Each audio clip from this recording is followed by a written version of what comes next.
जय माता दी। राधे राधे दोस्तों, कैसे हैं आप सब। दोस्तों, आज से नवरात्र का प्रारंभ हो चुका है और आज नवरात्र का पहला दिन है।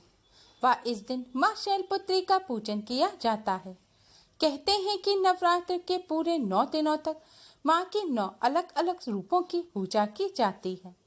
माना जाता है कि जो लोग अपने घरों में पूरे 9 दिनों तक माँ की आराधना करते हैं, माता का आशीर्वाद उन पर व उनके परिवार पर हमेशा बना रहता है। बहुत से लोग नवरात्रि के व्रत भी रखते हैं, लेकिन जो लोग व्रत नहीं रख पाते उन्हें भी 9 दिनों तक माता रानी का पूजन अवश्य ही करना चाहिए। दोस्तों, नवरात्रि के पहले दिन माँ शैलपुत्री का पूजन किया जाता है। दोस्तों, आज की इस वीडियो में हम आपको माँ शैलपुत्री की महिमा और उनकी कथा सुनाएंगे। धार्मिक मान्यताओं के अनुसार माँ शैलपुत्री की कथा सुनने मात्र से ही दुर्भाग्य सौभाग्य में बदल जाता है, भाग्य चमक जाता है और माँ शैलपुत्री का भरपूर आशीर्वाद प्राप्त होता है। माँ शैलपुत्री का जन्म शैल यानी कि पत्थर से हुआ है, इसलिए माँ शैलपुत्री की पूजा करने से जीवन में स्थिरता आती है।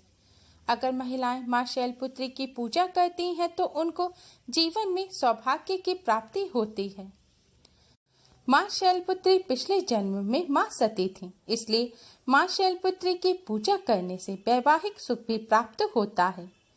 माँ शैलपुत्री का विधिवत पूजन करने से मूलाधार चक्र जागृत होता है।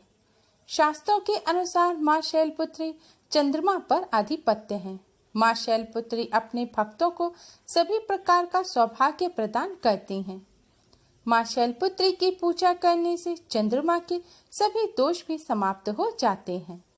माँ शैलपुत्री पर्वतराज हिमालय की बेटी हैं। माँ शैलपुत्री का वाहन बैल यानी कि वृषभ है, इसलिए इनका एक नाम वृषोरूणा भी है। माता दाहिने हाथ में त्रिशूल धारण करती हैं तथा इसी त्रिशूल से वह शत्रुओं का नाश करती हैं। उनके बाएं हाथ में कमल का फूल रहता है, जो शांति तथा ज्ञान का प्रतीक है। माँ शैलपुत्री शांति और उत्साह देने वाली और भय का नाश करने वाली हैं। उनकी आराधना से भक्तों को यश, कीर्ति, धन, विद्या और मोक्ष की प्राप्ति होती है। माँ शैलपुत्री अपने भक्तों में उत्साह का संचार करती हैं। उनके इस रूप की पूजा से मन पत्थर के समान मजबूत होता है। आपके अंदर प्रतिबद्धता आती है। माता शैलपुत्री अस्थिर मन को केंद्रित करती हैं। एक बार प्रजापति दक्ष ने एक बहुत बड़ा यज्ञ किया। इसमें उन्होंने सारे देवताओं को अपना अपना यज्ञ भाग प्राप्त करने के लिए निमंत्रित किया, किंतु शंकर जी को उन्होंने इस यज्ञ में निमंत्रित नहीं किया। सती जी ने जब यह सुना कि उनके पिता एक अत्यंत विशाल यज्ञ का अनुष्ठान कर रहे हैं, तब वहां जाने के लिए उनका मन विकल हो उठा। माता सती ने अपनी यह इच्छा शिव जी को बताई। सारी बातों पर विचार करने के बाद उन्होंने कहा, प्रजापति दक्ष किसी कारणवश हमसे रुष्ट हैं। अपने यज्ञ में उन्होंने सारे देवताओं को निमंत्रित किया है, उनके यज्ञ भाग भी उन्हें समर्पित किए, किंतु हमें जानबूझकर नहीं बुलाया है, कोई सूचना तक नहीं भेजी। ऐसी स्थिति में तुम्हारा वहां जाना किसी भी प्रकार से श्रेयस्कर नहीं होगा। शंकर जी के इस उपदेश से सती जी का प्रबोध नहीं हुआ। पिता का यज्ञ देखने वहां जाकर माता और बहनों से मिलने की उनकी व्यग्रता किसी भी प्रकार से कम नहीं हो सकी। उनका प्रबल आग्रह देखकर भगवान शंकर जी ने उन्हें वहां जाने की अनुमति दे दी। माता सती ने पिता के घर पहुंचकर देखा कि कोई भी उनसे आदर और प्रेम के साथ बातचीत नहीं कर रहा है। सारे लोग मुंह फेरे हुए हैं। केवल उनकी माता ने स्नेह से उन्हें गले लगाया। बहनों की बातों में व्यंग और उपहास के भाव भरे हुए थे। परिजनों के इस व्यवहार से उनके मन को बहुत कलेश हुआ। उन्होंने यह भी देखा कि वहां चतुर्दिक भगवान शंकर जी के प्रति तिरस्कार का भाव भरा हुआ है। दक्ष प्रजापति ने शिव जी के लिए कुछ अपमानजनक वचन भी कहे। यह सब देखकर सती माता का हृदय शोक, ग्लानि और क्रोध से संतप्त हो उठा। उन्होंने सोचा, भगवान शंकर जी की बात ना मान, यहाँ आकर मैंने बहुत बड़ी गलती की है। वे अपने पति भगवान शंकर जी के इस अपमान को सह न सके। उन्होंने अपने उस रूप को तत्क्षण वहीं योगाग्नि द्वारा जलाकर भस्म कर दिया। वज्रपात के समान इस दारुण दुखद घटना को सुनकर शिवजी ने क्रुद्ध हो अपने गणों को भेजकर दक्ष के उस यज्ञ का पूर्णतः विध्वंस करा दिया। सती जी ने योगाग्नि द्वारा अपने शरीर को भस्म कर अगले जन्म में शैलराज हिमालय की पुत्री के रूप में जन्म लिया। इस बार वे शैलपुत्री के नाम से विख्यात हुईं। माँ शैलपुत्री को ही माँ पार्वती और हेमवती आदि नामों से जाना जाता है। उपनिषद की एक कथा के अनुसार इन्हीं ने हेमवती रूप से देवताओं का गर्भ भंजन किया था। नवरात्रि के पहले दिन माँ शैलपुत्री की पूजा करने के लिए एक लकड़ी का पट्टा बिछाएं, उसके ऊपर लाल वस्त्र बिछाएं। उसके ऊपर माँ शैलपुत्री का पूजन करने के लिए नवरात्रि के पहले दिन सुबह ब्रह्म मुहूर्त में उठकर शुद्ध जल से स्नान करें। इसके बाद अपने घर के उत्तर पूर्व दिशा में पूरे विधि विधान से कलश की स्थापना करें। फिर नवरात्र के 9 दिनों तक व्रत रखने के या माता रानी का पूजन करने का संकल्प लें। फिर एक लकड़ी का पट्टा बिछाएं, उस पर लाल रंग का कपड़ा बिछाएं। फिर उस पर माँ शैलपुत्री की प्रतिमा या तस्वीर रखें। फिर सबसे पहले कलश के सामने दिया जलाएं, पुष्प फल मिष्ठान अर्पित करें और फिर भगवान श्री गणेश, नवदुर्गा माँ, नवग्रह और समस्त देवी देवताओं का पूजन करें।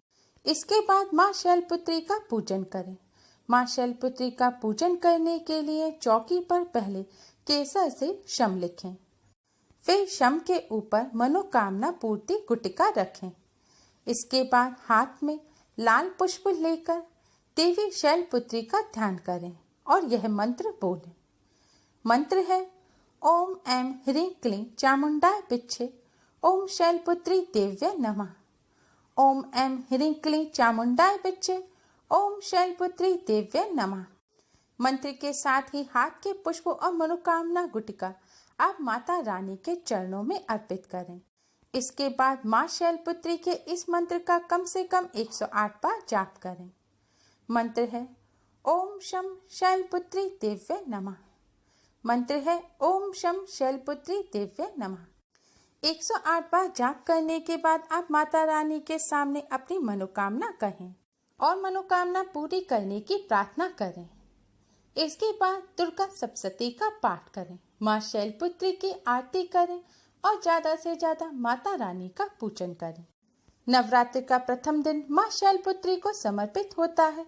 धार्मिक मान्यताओं के अनुसार इस दिन देवी माँ को गाय का शुद्ध घी अर्पित करने से आरोग्यता का आशीर्वाद मिलता है, अर्थात सभी तरह के रोगों से मुक्ति मिलती है।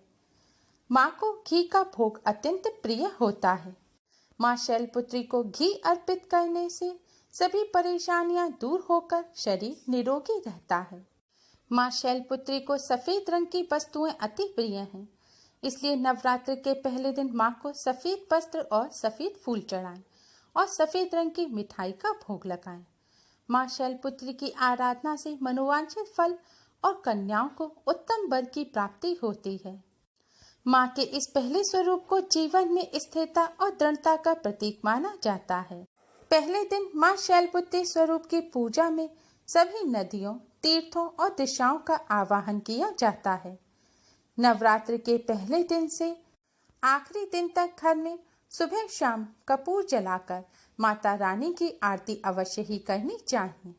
इससे माता रानी की कृपा से कष्टों से मुक्ति मिलती है और घर से नकारात्मक ऊर्जा भी दूर हो जाती है। माँ शैलपुत्री देवी पार्वती का ही स्वरूप है, जो सहज भाव से पूजन करने से शीघ्र ही प्रसन्न हो जाती हैं और भक्तों को मनोवांछित फल प्रदान करती हैं। मन विचलित होता हो और आत्मबल में कमी हो तो माँ शैलपुत्री की आराधना करने से लाभ मिलता है। जीवन के सभी दुख दर्द से छुटकारा पाने के लिए नवरात्र के पहले दिन माँ शैलपुत्री का पूजन अवश्य ही करना चाहिए। उम्मीद है आपको हमारी ये वीडियो पसंद आई होगी। प्लीज़ लाइक करें। हमारी इस वीडियो को अपने फ्रेंड्स और रिश्तेदारों में ज़्यादा से ज़्यादा शेयर करें, जिससे वह भी इसका लाभ उठा सकें। हमारी और भी वीडियोस के लिए हमारे चैनल को सब्सक्राइब करना ना भूलें। Thanks for watching. Radhe Radhe.